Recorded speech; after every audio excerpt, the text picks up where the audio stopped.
Well, hello and welcome to my latest video. New background for those of you who've only recently joined the channel. Us YouTubers, we always talk about the channel, so welcome to the channel. I'm no longer in the garage. Family have relented just for Christmas, with social distancing of course, and have allowed me back into the warmth, and so I've been able to make a movie in this new location for you. And what are we talking about today? Well, I thought, for the benefit of some of my new and my older viewers, younger and older viewers, I thought I'd do something that I think is quite beneficial in these particular times, and that is, what is the correct pronunciation of some of those cycling brands that I'm sure you've seen and you're very familiar with, but you don't want to look a fool if you go into a bike shop and you mispronounce that famous brand, or if you're out with the club mates on a Saturday club run or a Sunday club run and you're talking to them and the conversation inevitably, as it does, steers round to bikes, and you make that dreadful faux pas in British polite discourse, and probably in other countries polite discourse as well, where you mispronounced one of the great names of cycling. So listen up, guys, listen up to your Uncle Julian and learn, live and learn. And the first one we're going to talk about is that great clothing brand Asos. Now, it's only Asos in the US. In Britain, we say Asos. Okay, so it's two separate syllables, Asos. And if you're in America, you would say Asos. That's my US accent for those people who can't work it out. So Asos if you're in the new country, and Asos if you're in the old country, i.e. the United Kingdom. Now the next one is that clothing brand that you've all heard of, and you were thinking of doing Rapha 500. Well, I've got news for you guys. Not only should you not be doing Rapha 500, but it's not called Rapha. Oh dear.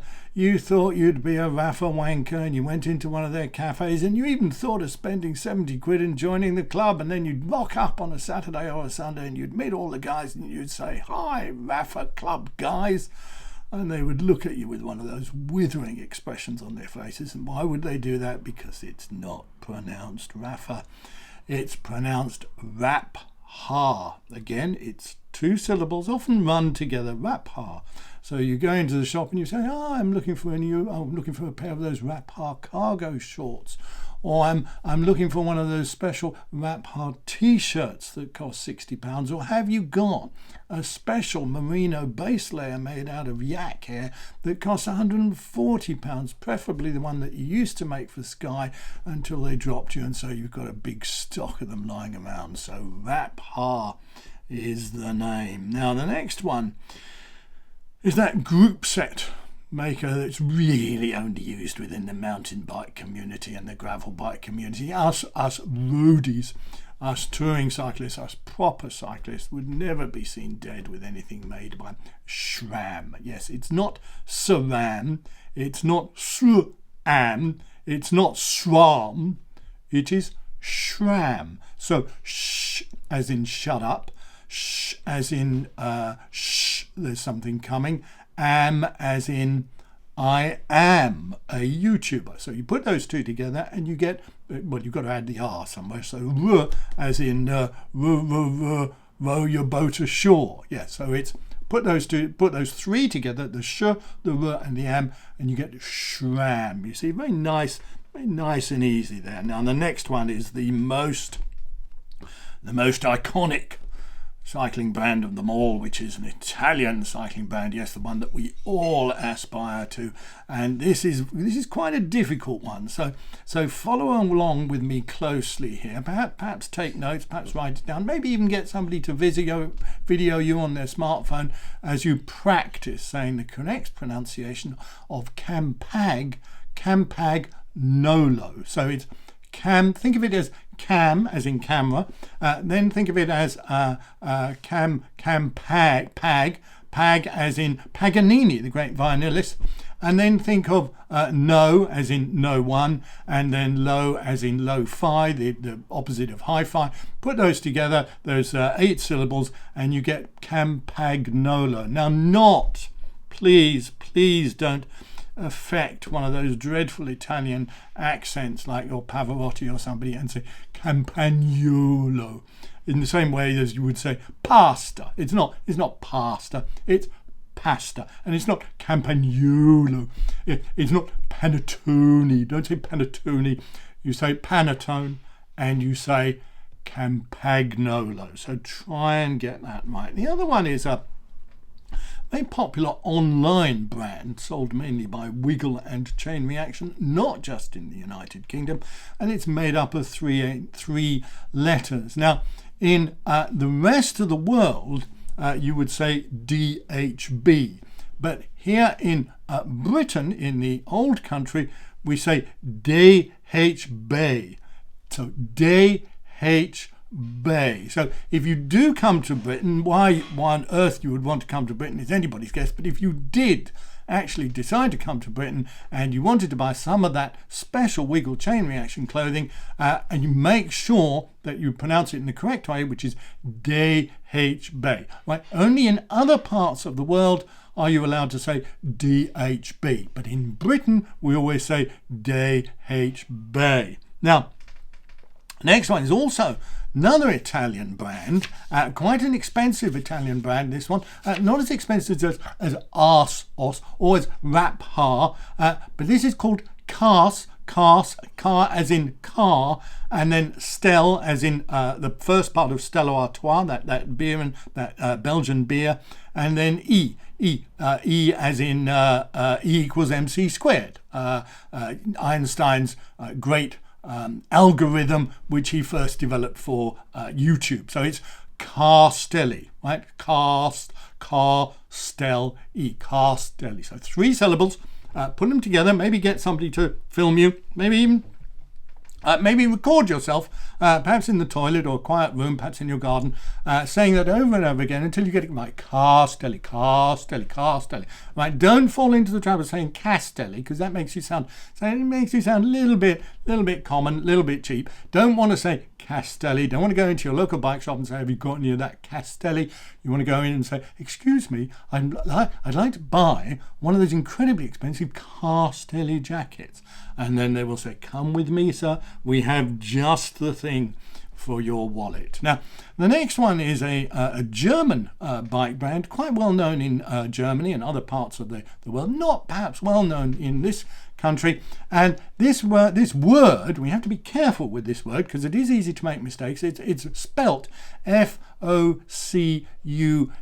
And we can divide that again up into 2 syllables. The first syllable being Fock, right? F-O-C, Fock, saying that after me, Fock, and then us, Fock, us, right? So Fock and then us. Put those together, Fock. Not fuck you, not Fock US. No, not Fock US. No, that would be very rude and not the sort of thing we want to say on this channel. But we do want to say Fock us. Okay, so Fock us. Have you got any of that great German bicycle, the Fock us? I'd like to buy one of their road bikes. The next one is the one of the great group set makers, probably the great group set maker after Campagnolo, and that is the Japanese brand, which is Shimano. Not Shimano, that's what they say in Japan, but in the rest of the world we say shy as in too shy, great song by Kajagoogoo back in the 1980s. We say shy and then we say man o. So man as in man and then o as in o. So we put those 3 together again, we get a whole series of syllables and we get shy man no. So try and get that right. Next one is a bicycle saddle, very well known maker of bicycle saddles, and that is Physique. Okay, so it's phys-eek. Make sure you put the emphasis on that second syllable, that eek, eek a mouse, for example. A great band of the 80s again. So we start with fizz. Fizz is what you get that popping sound off Coca-Cola or Pepsi-Cola, or other types of fizzy drink are available. And then we put that together with eek a mouse, but take away the mouse bit at the end because you don't want that. And then you've got phys-eek. Okay, now the next one is a US brand and a maker of cycling tools. Generally in a blue color, very nice cycling tools, can be quite expensive, and that is Park. Okay, can you say that after me? Park. Spelled as it sounds, P-A-R-K, Park. Okay, so Park tools. You don't want to get that pronunciation wrong, because if you go into a cycle shop and you say, have you got any of those tools with the blue handles, but you don't say Park, they're not going to know what you actually mean. And the next one, we're nearly coming to the end, is the company that's taken over from Sky and was dominating practically everything, not anymore, well, not quite so good, run by that great capitalist, Jim Ratcliffe, who no longer lives in Britain. He's moved to the new country and he's bought Monaco. And in future he's going to make all the stuff that damages the ozone layer. It's all going to be produced in Monaco, and the name of that company is Ineos. Okay, Ineos. So in as in and out of fashion, and then Jos as in Jos van Enden, great Dutch time trialist. So if you put those three syllables together, you get Ineos. Okay, Ineos. Make sure you get that right, because if you do get that call one day from Dale Brailsford, you don't want to look a fool and mispronounce the name of that company that is now based in Monaco and taking over the whole world, which we call Ineos. Now, getting to the end, we're talking about the Italian cycle brand, bicycles ridden by Marco Pantani and lots of other great cyclists, and that is Bianchi. So that B as in be aware, Anne as in Princess Anne, Anne of Cleves, other Annes are available, and then chi as in the first part of cheese, but leave off the E's bit. So if you put those three together, B and the Anne and the chi, you get Bianchi. Okay, not ki, don't say ki, Bianchi. You just sound really affected and a little bit stupid. So don't say Bianchi, you always say Bianchi, you see, and make sure you get that chi at the end. The last one now is the app, or is it an app, or is it a program? It's where we all want to put our data when we've done our ride, so we can get our kudos from all those people. Nobody cares, remember that, nobody cares. And that is, and it isn't what a lot of people seem to call it, which is Strava. No, it's not Strava. It used to be, but they changed it, did a new update. Download it when you next open your smartphone, and they will tell you, a little voice comes on and says to you, the new pronunciation is Saint Rava. Okay, Saint Rava was unfortunately he was killed for his religion in Central America back in the 18th century, and that is where the name of the company comes from. They called it Saint Rava, and they got rather annoyed because people started calling it Strava and thought it was something else, and they said, no, it's not Strava, it is Saint Rava. So try and get this right in future. And there you are, a collection of pronunciations of cycling brands. And next time you're out on the club on, or you're going to a cycle shop, or you have a conversation with somebody, perhaps over YouTube or even Facebook or Snapchat or Instagram, and you want to mention one of these brands, you now know what the pronunciation is. So maybe add some timestamps to this video and go back and watch it a few times, perhaps getting your other members of your family together, perhaps other members of your cycling club. So that's Julian's pronunciation lesson for this week, and we'll do some more later on. So I hope you've enjoyed this video, and see you next time.